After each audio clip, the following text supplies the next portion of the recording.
Hello and welcome to the Discover Dayton podcast, the show that's all about the Gem City's past, present, and future. I'm your host, Krieg, and today I'm excited to talk to Jill Krieg and Taylor Hoffman of the Dayton Society of Natural History about SunWatch Indian Village, an educational center for archaeology, Native American culture, and heritage stewardship. It's an amazing piece of local history that we have here in Dayton, so join me as I talk with them in just a moment.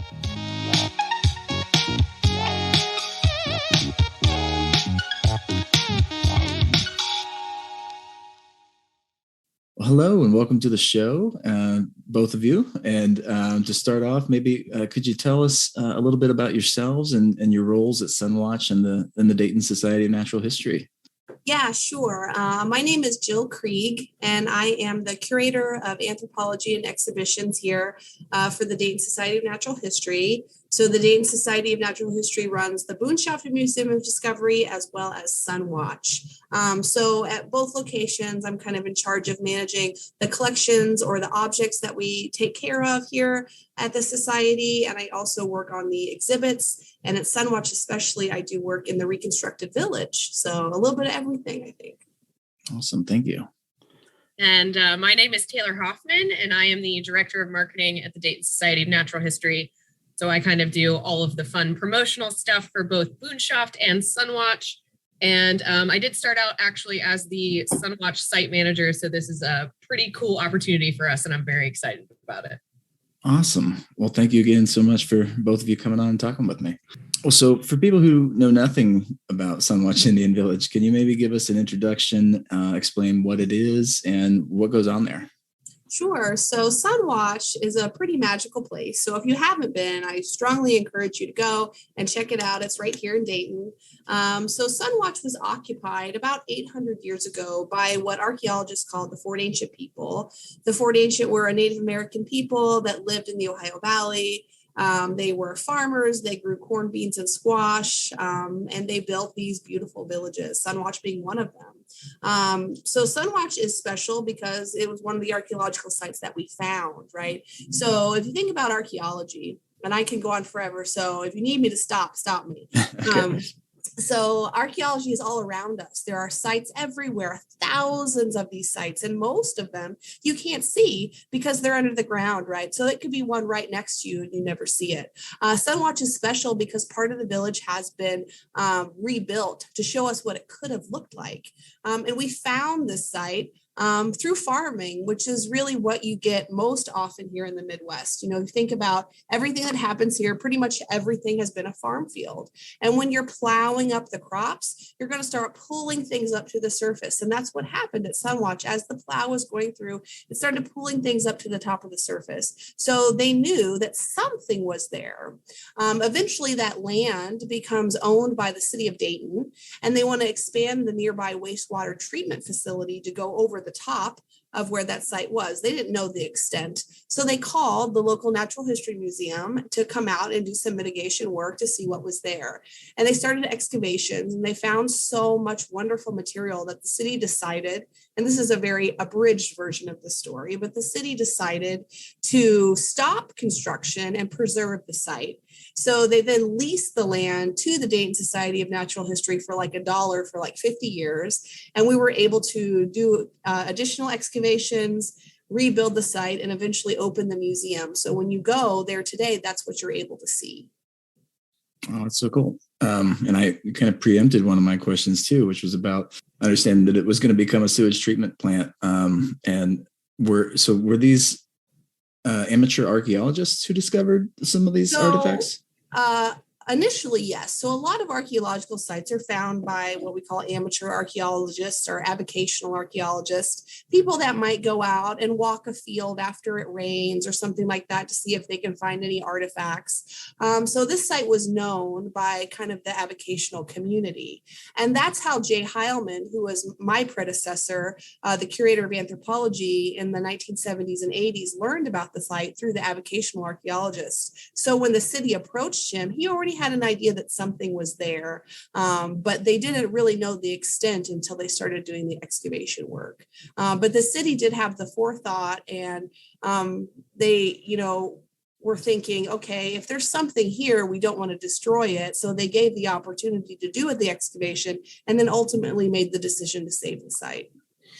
Well, and we're very lucky that they did. And now you mentioned, that the four ancient people were the inhabitants of SunWatch. Yes. But I'm probably not alone in not knowing a ton of information about them. So who were they? What time period did they live around? And so the four ancient people lived about 1,000 to 500 years ago in the Ohio Valley here and the Great Miami Valley, and they it's important to keep in mind, let me back up a little bit, that this word, Fort Ancient, this is an archaeological construct, okay? This is not a name that the people would have called themselves. This is what we called them.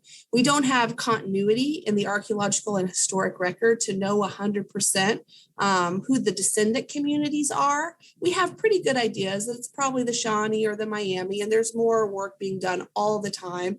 This kind of starting to answer those questions. So when we find things archaeologically, you're going to group these characteristics together. And if you have enough things that match up, we're going to call that a cultural complex. And in this case, we're going to call that the Fort Ancient. So in Ohio was occupied for like 10,000 years, right? Going all the way into the Paleo-Indian period. So you have Paleo-Indian people 10,000 years ago. Then you have the archaic people. Then you have the woodland people, which Ohio is kind of most known for, the Adena and the Hopewell. You maybe have heard these names before.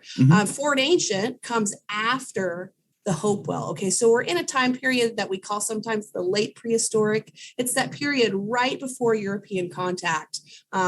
So sometimes actually in Fort Ancient sites, you'll see European trade goods actually in the archaeological record because the European people are actually here and objects are moving into these areas faster than the European people themselves. The Fort Ancient people are known for being corn farmers. Corn is like the big driving force between everything they're doing. So as much as 50 or 60% of their diet is corn. They're also eating beans and squash, hunting deer, fishing, living in large communal groups. So they're kind of like the first people really planning little towns or little cities here in Dayton. Very cool. So when I visit SunWatch, I know the focal point is obviously the poles that are at the center of the reconstructed village. So what was the significance of those poles and how were they used by the people who lived there? SunWatch is really special. So the Fort Ancient, like archaeologists love. Okay, we love to break things down into little categories. It's what we do. It's who we are. So Fort Ancient, we break it down even further to early, middle, and late, and then proto-historic Fort Ancient. So we break it into four groups. SunWatch is in the middle Fort Ancient. And sometimes we call it the type site for the middle Fort Ancient, which is going to mean it's the most typical kind of middle Fort Ancient village that you could find. It's going to represent that whole time period. And that's a little bit misleading because it's actually not. SunWatch is very special. And one of the reasons is because of that center pole. So SunWatch is laid out in a series of concentric rings. So you have the center pole complex, which is this giant pole, cedar pole, bigger than a telephone pole in the middle of the village, surrounded by a vacant plaza or a place intentionally left clean, followed by a ring of burials, a ring of trash pits and a work zone, a ring of houses, and a circular stockade. So it's a series of circles kind of stacked up against each other. The center poles in the middle are serving as a way for the Fort Ancient people to tell what time of year it is. So sometimes people might say it's like a big sundial. It is, but it's not telling you the time of day. It's telling you the time of year. So we all know, right, that the sun rises in the east and sets in the west, right? But it doesn't rise in the exact same point in the east every day. It kind of shifts and goes to the east, but then goes south and then goes north and then goes south and then goes north within the east. So when it's at one furthest point, we have a solstice. When it's in the middle, we have an equinox. When it's at its lowest, we have a solstice, and that kind of continues. So every day when the sun rises, it's in a little bit of a different place.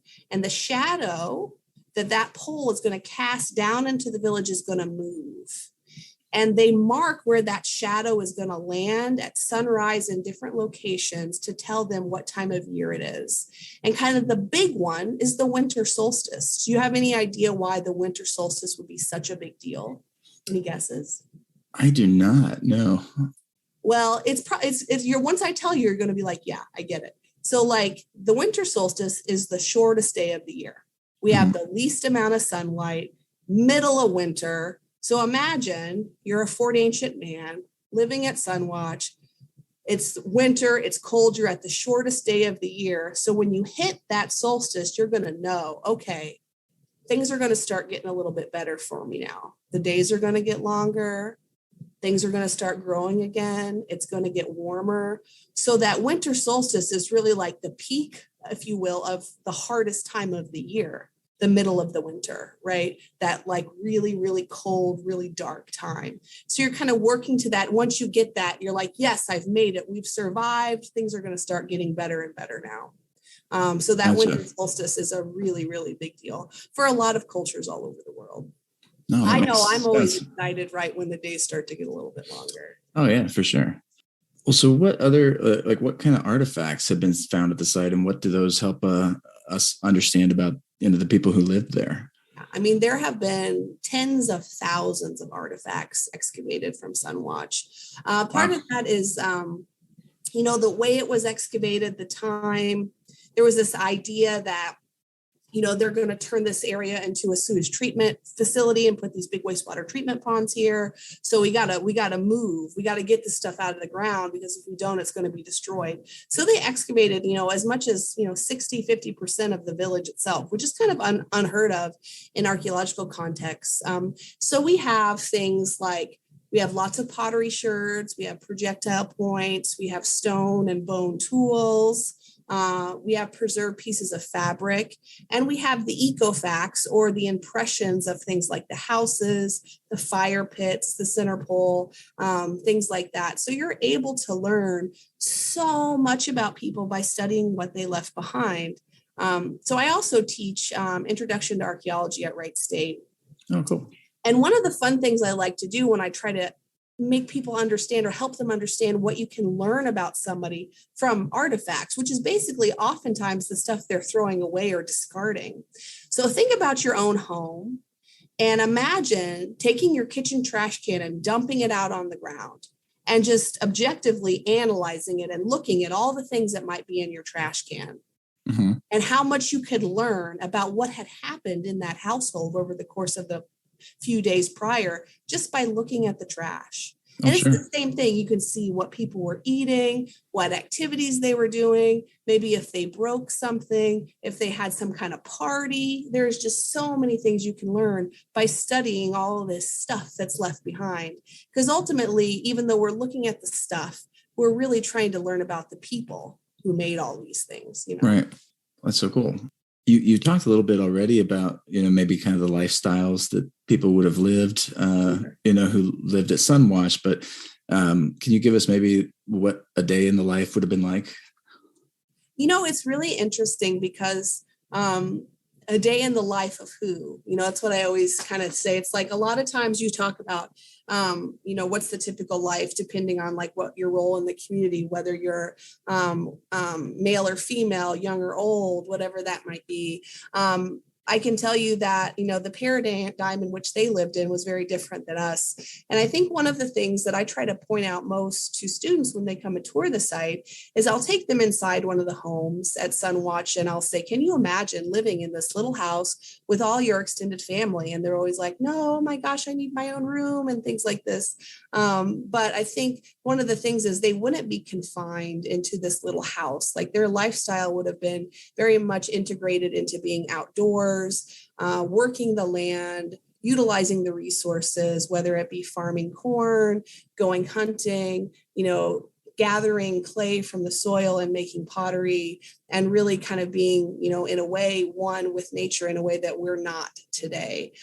So I think it's kind of interesting to think about it like that. And also interesting to think that they would do the same type of things that we would do, talk to their friends, hug their mom, make jokes, all of that stuff. So they did a lot of things different, but a lot of things the same as us as well.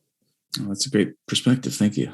So what do we know then about, like how society was structured among the four ancient people and maybe how they made, group decisions typically? Sure. Yeah. So if you look at Fort ancient culture in general, right, and compare it to other cultures, we have a pretty good idea that people have what we call achieved status and versus what is ascribed status. So ascribed status is something where you might have like a monarchy or a king and a queen, somebody that is born to be in charge, born to rule the entire land. Sure.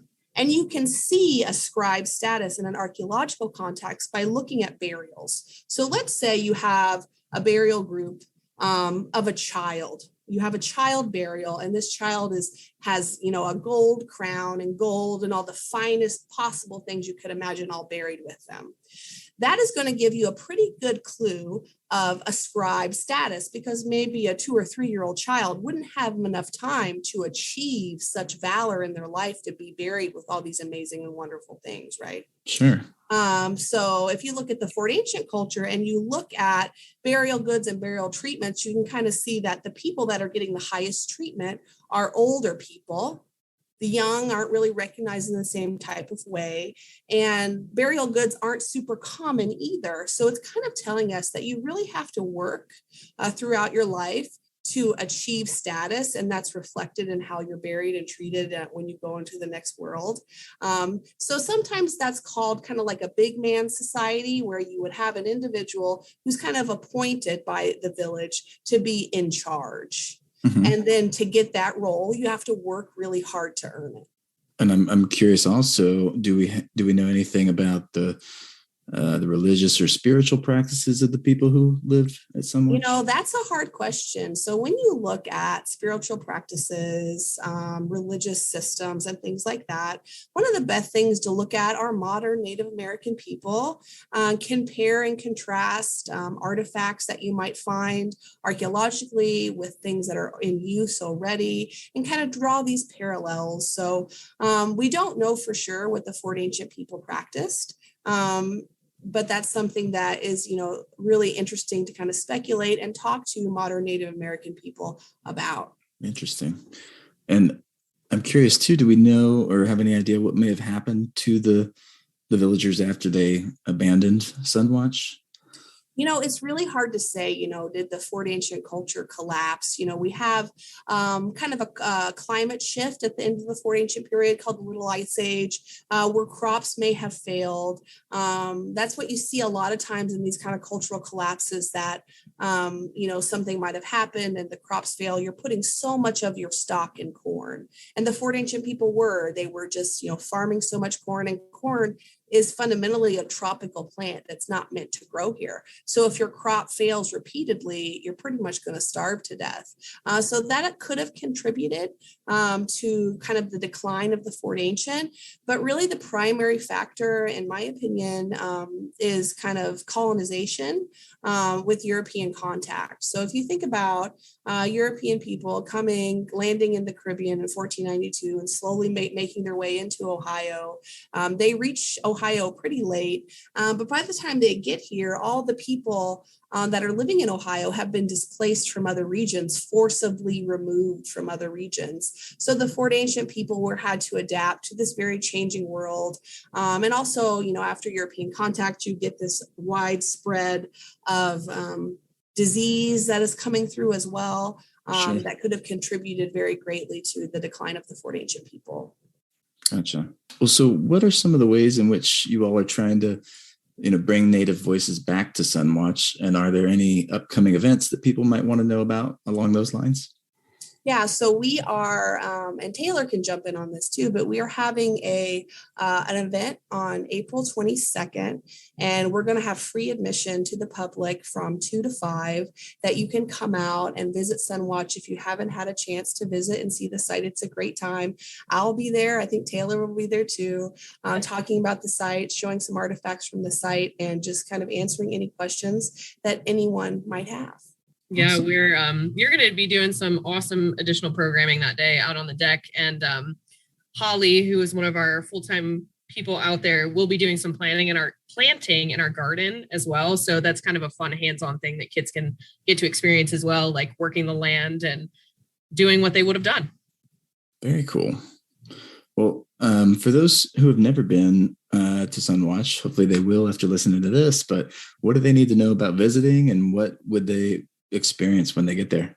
So when you come to SunWatch, some people are always kind of surprised at where it is, because, you know, it's kind of down this road where you wouldn't expect it to be, but that's where it was. That's the spot where it was 800 years ago. We didn't move it, right? So when you drive up, you'll come into our interpretive center, which has a museum talking about the history of SunWatch, and then you can walk out onto the deck and experience the reconstructed village. And we have 2 fully reconstructed houses right now that you can see that are on the exact archaeological footprint of where they were 800 years ago.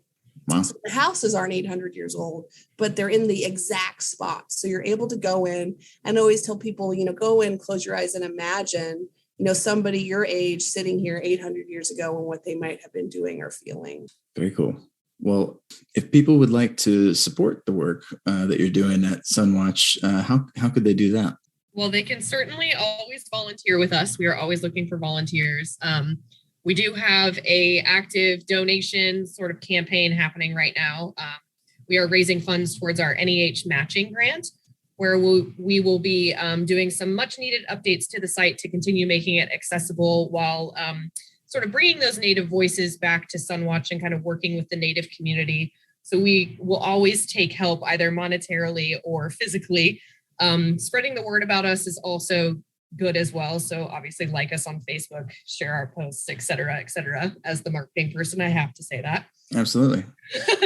And what is the website too? It is just sunwatch.org. Awesome.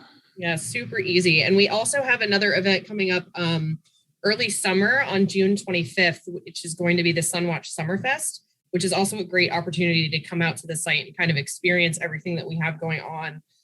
Jill is heading up this event, and we're kind of curating all of these great craftsmen and vendors to come out and showcase their work, as well as highlighting all of the cool things you can do at SunWatch. That should be a great kind of family-friendly day, and that's on June 25th from 9 to 5. Awesome. Well, thank you both so much for talking with me, and thank you to you all for keeping this site going and making it a place that's accessible for the public to see and experience. I really appreciate it, and it was great talking with you both. Yeah, thank you. Thank you. Absolutely. Well, that's about it for this episode, but be sure to check out their website and Facebook page for more information about those events they have coming up soon. You can find that information in the show notes for this episode. Thanks so much for listening, and if you're enjoying this podcast so far, please leave a review, share it with a friend, and go get some merch from our merch store at discoverdaytonpodcast.com. Take care and stay funky, Dayton.